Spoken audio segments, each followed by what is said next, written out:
Hello and welcome to Financial Tidbit Tuesdays with Tony. This is our third and final installment of the Identity Theft series, which will focus on something to be on the lookout for, especially now, and that is scams, how to spot them, and what to do and what not to do. If you haven't already, check out our previous Financial Tidbits that shed light on other areas of identity theft, including social engineering, computer security, online safety, and protecting your personal information. Now, when it comes to scams, there are many types and they're becoming more sophisticated all the time.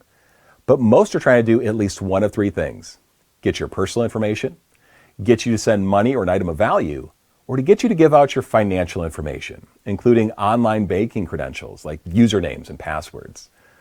Thieves do this in several different ways, including by posing as a business or organization. They may pretend to be someone you may know, even a family member. They could do this through promises of income or employment way too good to be true, maybe a romantic partner that appears completely out of the blue, or even through threats of jail time or public embarrassment. Like we mentioned in previous tidbits, if somebody is asking for your personal information, take a moment and ask a question: why do they want this? If you did nothing to solicit or get this communication, definitely question it. If you get a call from what you believe is your financial institution asking for personal information from you, hang up. Look for the official number and find out if it's legitimate. The same goes for emails or text messages. Don't click on any links or respond with your personal information. Some con artists, they may have partial financial information and use social engineering to make you believe their request for more info or to verify your personal information is legit. The only time a financial may contact you is to verify if a purchase or purchases were in fact made by you because they were flagged as possible fraud. And they're doing this to help you. They won't ask for your card numbers, your PINs, your account information, nothing like that, because your financial institution already has that information and it is locked down. They won't have you give personal or financial information in order to verify. They already have it. Unfortunately, phone numbers and email messages can be spoofed or masked to appear like they're coming from a legitimate source. So it's best to take a moment and verify if the communication is authentic or if it's a scam. Recently, due to the pandemic and the fact that more people are spending more time in front of their computers, there has been a dramatic increase in phishing schemes, meaning to trick unsuspecting victims into giving personal or financial information. These attacks are coming by phone, by text message, computer pop-ups, and email messages, so it's important to be aware and on the lookout. When it comes to scams related to the coronavirus, don't respond to texts or emails or calls about checks from the government. Also, watch out for emails claiming to be from an official organization like the Center for Disease Control or the World Health Organization. Ignore online offers for vaccinations or miracle cures because there simply aren't any at this time. Use sites like coronavirus.gov and usa.gov/coronavirus to get the latest information.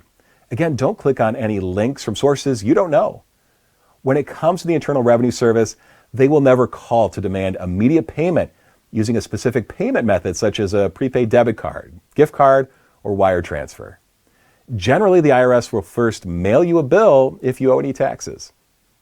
They will also not threaten to immediately bring you into the local police or other law enforcement groups to have you arrested for not paying, or ask for credit or debit card numbers over the phone. They don't do that. For more information, it can be found at the IRS official website, and that is irs.gov. Like we said in our first Financial Tidbits video on budgeting, one of the ways we can increase our income is to sell items that we're not using or no longer need.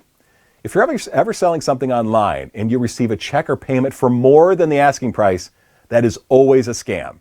The buyer may say, oh, there was a mistake with the payment. You need to send some back. Or the extra needs to go to a third party for shipping and handling or something like that. Any money you send via wire or online, you won't get back. Just because a check looks real doesn't mean it actually is. And it could take a financial institution days, even weeks to verify a check. Also, if you were to receive word that you won the lottery, but you didn't enter, yeah, that's a scam as well. Like the overpayment scam, you may receive a check that you're told to cash and send a portion back. Now, something seems too good to be true, it's usually a scam. Hang up on robocalls and don't answer calls from numbers you don't recognize. Right now, scammers are using illegal robocalls to pitch everything from low-priced health insurance to work-at-home schemes. Currently, with many losing their jobs or having hours cut, work-from-home scams are also on the rise. These identity thieves may promise easy money with offers to become a secret shopper or having your car wrapped with advertisements. Job offers that ask for money up front, have little to no information online, or use a generic email address, or maybe even come from unsolicited emails or even text messages, those are all signs of a scam as well. Jobs that ask you to funnel money from a business through your personal accounts is also highly suspect of fraud. Any legitimate business will have their own financial accounts, and they won't need to use yours. Be careful of cashing a check on behalf of someone else, especially someone you don't know, just because you're the one taking all the risk, and it's more likely a fraudulent check. Never transfer money on behalf of someone else as well. Criminals are pretty good at making up reasons to get you to send money or your information, or even to help them move money. Overall, when it comes to identity theft, if something seems weird, out of the ordinary, too good to be true, it's probably a scam. Be cautious of requests or offers that you did nothing to receive. Take a moment, trust your judgment, and ask, what are they asking for and why do they need this information? Con artists and cyber thieves rely on impulse decisions and fear. That's why they ask victims to act quickly. Identity thieves, they don't want the potential victim to think too much or to try and verify if something's real, because it isn't. Scams can be reported to the Federal Trade Commission at ftc.gov. It's also a good idea to register your phone number for the Do Not Call list at donotcall.gov. For more information, check out our website at altra.org. Find the digital tab at the top of the page and select Security from the drop-down menu. Remember, with a little extra vigilance, research, and good habits, you can greatly reduce your likelihood of having your identity stolen and your information compromised. Thank you so much for watching, and have a great day.